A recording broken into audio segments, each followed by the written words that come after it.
what draws me very much to indigenous spirituality and the thing that I can't find in Buddhism personally is this very specific reverence for the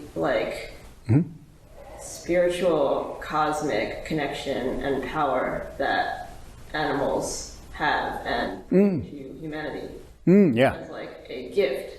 An example is whenever there's news of a beached whale, there are 3 kinds of reactions across the human consciousness. There's the whale was an idiot, the whale was a victim to human maritime technology, and the indigenous response, those tribes that are connected intimately, some sort of intuitive connection to these pods of whales, will say that the whale did it intentionally, and the whales amongst their pod jostled to be the chosen one, the Christed one, to get to deliver this message to humanity around the vast extent of the situation we're in. And I just don't, I'm afraid to ask this question because I'm afraid of being called sentimental or something, but I don't understand why that's missing this practice. That's my perception. So first of all, I see your point.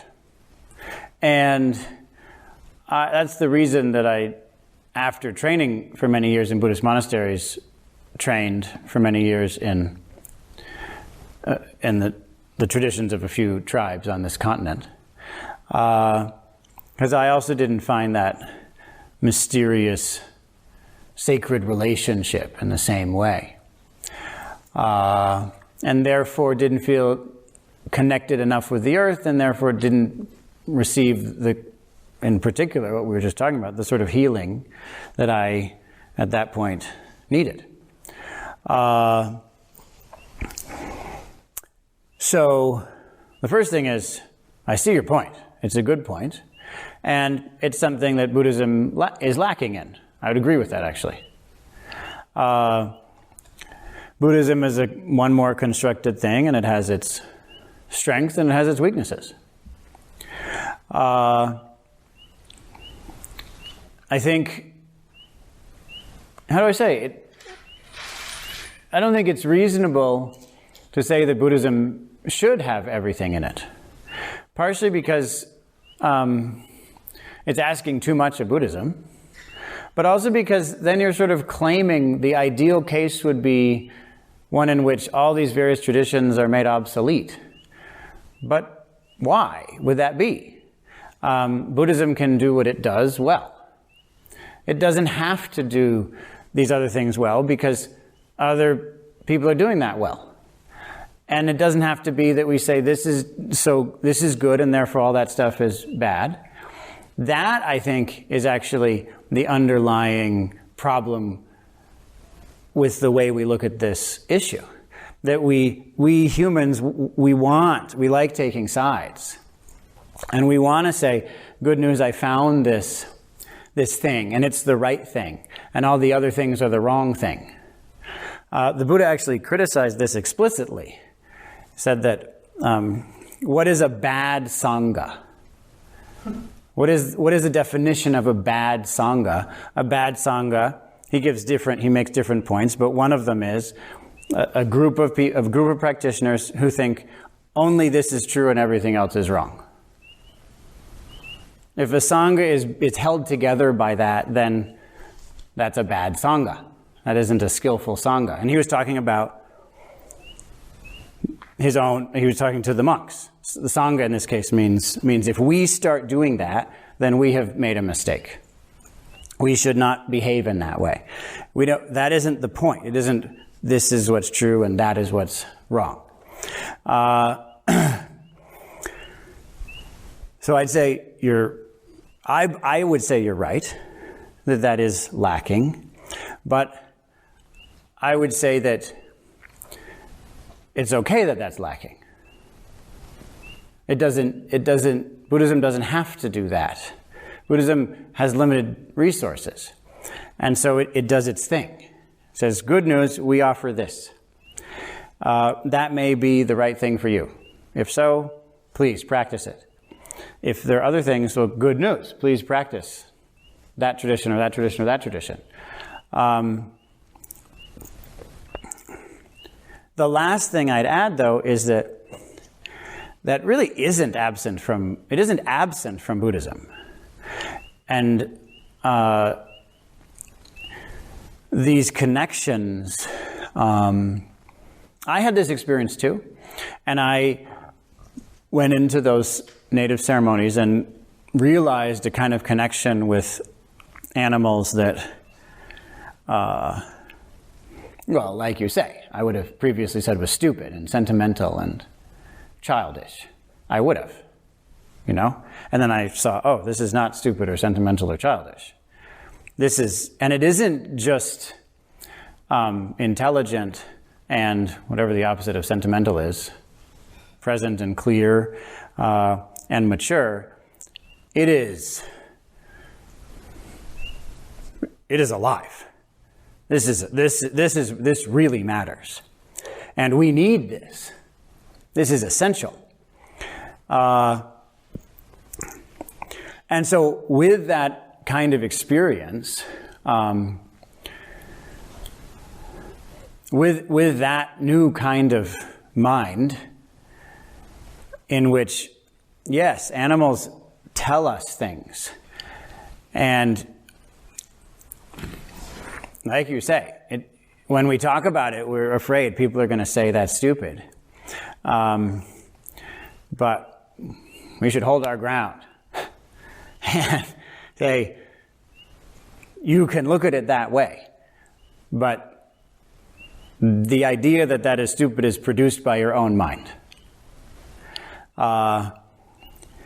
This is crucial. This is something that has been lost and is endangering all of us, that it has been lost. But it hasn't been lost completely. And you can change your life and go and find it. And if you're going to do that, I wouldn't recommend that you try to import it into your life. I'd recommend that you get out of your life and find it. Because your life is based on the assumption that these aren't real things, which is why people resist them so much. Because it's a big price to be paid. You understand? Wait, you're saying that in order to realize the wisdom of the porcupine, I have to make less money? I mean, you have such an incentive to not believe that porcupines have wisdom. You're being paid to believe that. But I would say you should make the sacrifice and get out there and sit under a tree and meet a porcupine. And realize that it has something to say. And you've needed to hear that. And it needed to meet you. It's been waiting. But you've been waiting. And so do it. That matters. So with the realization that this is real and significant, I did eventually go back to the monastery and brought it up with the Roshi. And I asked a similar question to the one you just asked. And he just said, oh, yes, yes, yes. And said, oh, yes. And here are and he just right away brought up all these examples and Buddhist history of this happening and how that helped different monks at different times and inspired them and in the way that he does, sort of excited about it and dun dun dun dun dun dun dun. And so it's not absent. I think the way that we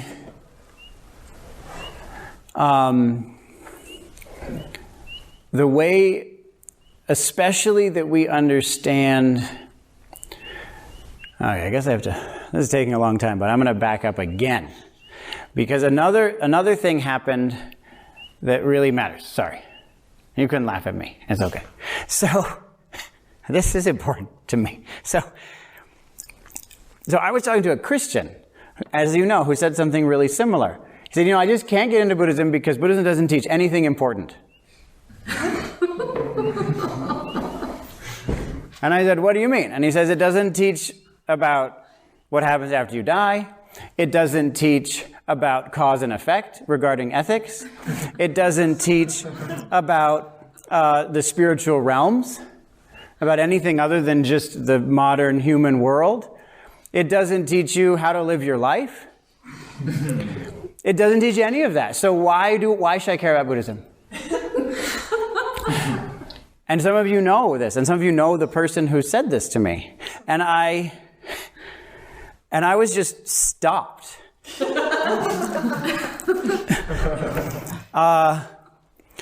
And I had to admit two things. One, you're right. The Buddhism that we have nowadays doesn't teach anything important.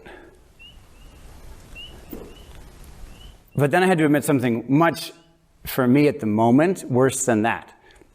The fact that it was worse than that for me at the moment is very sad evidence of my character. But worse even than that was that I had to admit I'm complicit in that. The Buddhism I'm teaching is meaningless because it doesn't talk about any of that. Because I have just gone in on this modern thing. But that's a creation that a lot of people have made decisions, and each one of them has made a decision to change it a little bit so it's a little bit more in accord with the ordinary narrative, and I have to because I need to make enough money to keep on teaching. And if I don't provide these people with an appropriately deep experience in less than 7 days, they're not going to come back next year, and then I won't have income, and then I have to work at Exxon, and I don't want to do that, and so I don't know what to do, and I'm going to just change it a little, and then time passes, and you have this, and you have to ask, what are we even doing now? Which is why I said, if you're clear that something is wrong, don't do it. And that alone is very hard advice to follow. Just that is hard to live. But we do it, and I had to admit, as I talked to this guy, that's what I've been doing. That is exactly what I've been doing. And I can't do that anymore. And I don't know what's going to happen now that I'm going to stop teaching this thing that people came up with recently that they call Buddhism so they can sell it because it's a nice product. It's had good marketing. I can't be part of that. And so I'm going to start going the other way. And it was even harder to do it the appropriate way, which is that you don't just leave it, but you drag it with you. So that it would be actually even easier to just leave it, which is what I, as you know, wanted to do. Just leave. But then I thought, no, we're going to drag the whole edifice back to where it's supposed to be and start talking again about virtue and about rebirth and about relationship and about meaning and about all of the points that he was saying, I have no reason to learn Buddhism. And in the same way, we nowadays have this kind of Buddhism that we just invented recently because it's in accord with the modern mind and economy. And that's how it got us to this point. And honestly, we should be grateful. And I know this is going to sound crazy, but I would suggest that you really, really do this. You really be grateful for all of these white and non-white Buddhists who have sold out year after year and decade after decade, because all of us have benefited from that. We have. That's why we are here, because of that. Whatever else you want to say, the fact is, here we are. And that's what happened. And now we have the honor. They've established this whole thing on stable enough ground, that we have the chance, the honor, to correct those wrongs. And again, we should be grateful. What would you prefer? You choose. Do you want to be the one to sell out? Or do you want to be the one to bring forth your integrity? If we're the lucky ones that we've gotten to this point, but we can't be complacent about that either. We have to then step forward and say, this is it. And one of the things about this is it is seeing how it is that there's such meaning. You look at the story of even the Buddha's life. There are many, which we don't see, stories about his relationship with animals. As he sat, he touched the earth, right? The whole earth shook. His relationship with the earth is what more important moment is there in his entire path than what happens at that moment, right before his awakening? He touches the earth. He has a relationship with the earth. It's demonstrated. A huge cobra comes and protects him. He has a relationship there. And that isn't it. As a child, he had experiences with animals that changed his life. And then you go back into the Jataka tales when that's all it's about. It's only about this. We need to just throw out the Jataka tales. That's stupid. Rebirth is dumb and animals are dumb. And so we don't include it. A lot of you probably don't even know what the Jataka tales are. Seriously.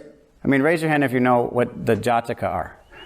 Right, so it's less than half of the people. We're at a supposedly, ostensibly Buddhist place of training, and most of the people here don't even know what that is.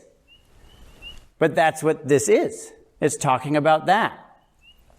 When the Buddha himself was a peacock, or whatever it was.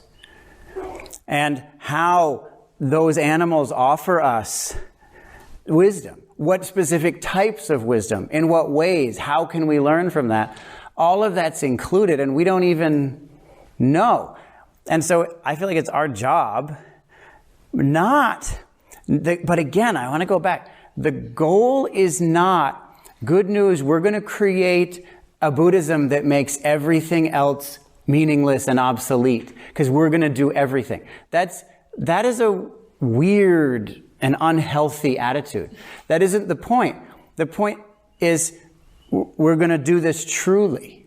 And then lots of people are going to do lots of things truly, and that's good. Because we don't have to do everything. We shouldn't do everything. But we should do our thing. We should do something. We should do that thing well, completely, with integrity.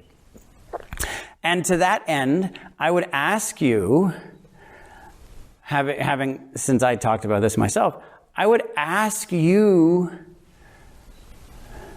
please, if you wish, to review your own participation in this. Your own transformation, editing, abridging, filtering, manipulation of this tradition to fit your own assumptions, your own background. The things trying to make it so that it is something that accords with what you already think and live. I would ask you to be very careful about that, because it was very helpful for me when I was asked this question, and I had to admit I have been complicit and in fact participatory in making the thing that I love the most worthless, in killing the thing that I love. Trying to do good, but not trying hard enough, without the courage needed. And so I'd ask you to courageously review your own choices. How are you participating in, I know Buddhism is kind of good, but let's make it more like what I want, what I think, what I'm comfortable with, what I already believe. Wouldn't that make it more appropriate? And all of that. Wouldn't that make it more popular? It has to be popular after all. So otherwise, how are we going to help anybody? So And none of that's wrong. It's just look for the lack of integrity. It should be popular. It should be good. All of that. I'm not against McMindfulness, as they call it. I'm a fan of McMindfulness. But the question again comes back to our own mind. With what integrity are we creating that? So are you saying that a foundation, so that integrity is built on a foundation of non-integrity because it takes non-integrity for people to know what integrity looks like? Say that again?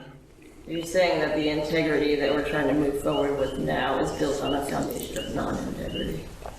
I don't know if it's built on a foundation of non-integrity. I wouldn't put it in that way. It's the same as the earlier question about what are we fundamentally. I wouldn't say it's a foundation of non-integrity. It's just every person, every generation, every culture does what they can do and leaves the rest to the next one. And we now have the honor of having been benefited by what people have been able to do so far, but they failed at the hard stuff, and that's now up to us. Of course they failed at the hard stuff. It's the hard stuff.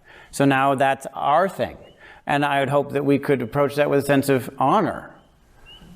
Yes, we have the privilege of doing what others have not yet done. Good for us. Let's step forward and try that. And so, in that way, we base it on integrity. We base it on our own integrity.